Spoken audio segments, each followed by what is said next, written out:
How's it going, everybody? Geeky Gambit here, and depending on what time you were watching this, yesterday was the E3 Square Enix showcase, and there was one game in particular during this showcase that really caught my eye, and that was the Marvel's Guardians of the Galaxy game. So, naturally, I spent the remaining of the day scouring the internet, finding all of the information I possibly could, and gathering it together into one spot so that I can tell you everything that you need to know about this game. As usual, feel free to like, comment, and subscribe if at any point during this video you have extracted any form of value. And without wasting any more time, let's get into it.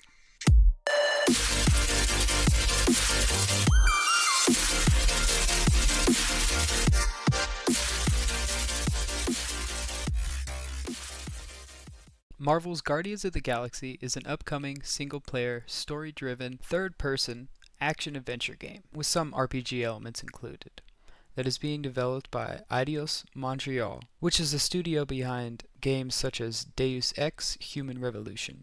It will be available across all platforms, with current and next-gen editions available for both PlayStation and Xbox. It comes out October 26, 2021. I do believe it is important to note that this game is completely separate from both the movies and the other recent Marvel games, such as Spider-Man and Marvel's Avengers, which is cool because then there's possibility of seeing the different interpretations of those characters. However, I don't believe that we will get that. Now, to those of you who are skeptical about this game, due to the recent flop of Square Enix's previous Marvel game, Marvel's Avengers, I would like to state that this is entirely single player. It is story-driven, there will be no DLC or microtransactions, although multiple suits and outfits will be available for the Guardians, but they will be achieved throughout the game itself. So I do believe it's safe to say that we're all very happy about that. Although I will admit that I would have loved to gather some friends and travel around together as the Guardians, but I do love me some single-player games, so I'm still very excited to play this game.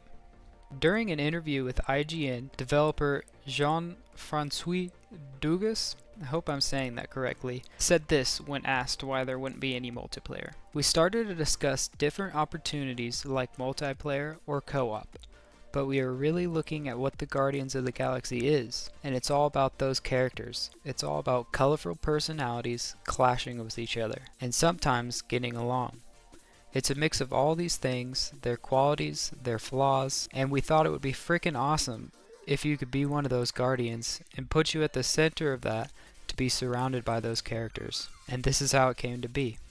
And again, for me personally, I'm totally okay with that. Square Enix tends to nail the single player games, so I have very high hopes. In terms of characters, it was stated by one of the developers that there will be characters from every era of the Guardians. It's clear that the main group will be Star-Lord, Rocket, Groot, Gamora, and Drax. However, Mantis was shown as well, but whether or not she will be joining the ragtag group of misfits, as of right now, is unknown, but I sure do hope so. There will also be a decent-sized list of villains, some known and some unknown, such as Lady Hellbender, which is seen in the trailer. Lady Hellbender's first appearance was in Totally Awesome Hulk #1 that came out in 2015, so a fairly new villain. I'm not sure if she's ever gone up against the Guardians before in the comics. If she has, feel free to tell me all about it in the comment section below. I do know that she is essentially a monster collector, and in terms of how she will show up in the story, during the reveal it was shown that what I'm assuming is fairly early on in the game, the Guardians find themselves in a bit of a pickle.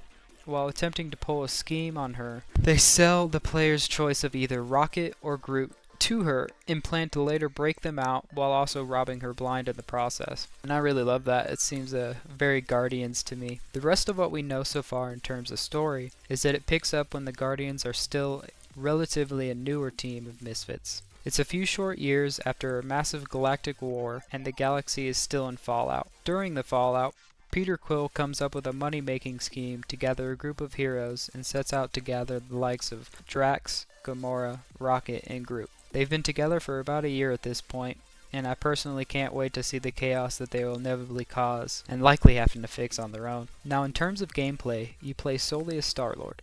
Now, I know that might turn some of you off right there, but hear me out. The game does have various choices that you make throughout that will affect your interactions with various squad mates.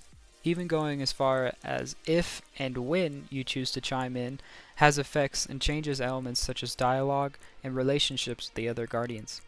The game is constantly tracking choices, and the members will make references throughout based on said choices. However, the core story, specifically how the game begins and how it ends, will remain the same. It also looks like we'll be traveling across various planets, each with their own unique look and feel. It is unknown if you can freely pick which planet to go to and when, so we'll just have to wait and see on that aspect. The combat seems to look a lot like Final Fantasy 15 to me, with maybe some elements of 13 thrown in as well. Playing as Star-Lord, you have his arsenal of blasters and rocket boots with the ability to command your squad of Guardians that have each their selective and unique abilities. The combat is real-time, with time-slowing elements when commanding the squad. Also, there does seem to be some sort of leveling system that I'm sure will be used to unlock more abilities or combos, but that is yet to be confirmed. There is also an ultimate type ability that was revealed in which Peter does like a group huddle pep talk thing, in which if done successfully, yourself and the rest of the Guardians gain a bunch of buffs during combat, but if done unsuccessfully, only Peter gains the buff, which I personally think is a cool concept because I can totally see Peter being so proud of himself thinking he did a good job, while the other Guardians are just like, what was that? Alright, and lastly, the game is currently available for pre-order, although as of right now, only through the direct Square Enix store. I'll leave a link down below for easy and fast access if you are interested. It also comes with some pre-order bonuses, such as a throwback Guardians outfit pack for all the editions. Then the Cosmic Edition will also include a Steelbook case, the Sun Lord outfit for Star-Lord, the City Lord outfit for Star-Lord, Marvel's Guardians of the Galaxy The Hits original video game soundtrack for digital download, Marvel's Guardians of the Galaxy The Art of the Game mini handbook. I've already got my Cosmic Edition pre-ordered, so I'll be giving my personal review shortly after the game releases, so if you're interested to see that, be sure to click the notification bell so you're sure that you won't miss it.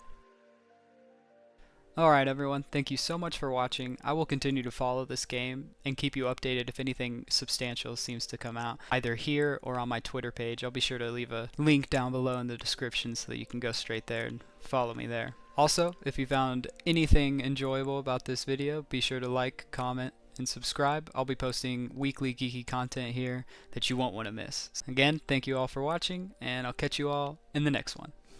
Peace. We're not pirates. We're legally incorporated heroes for hire. Gardeners of the Galaxy? What? No!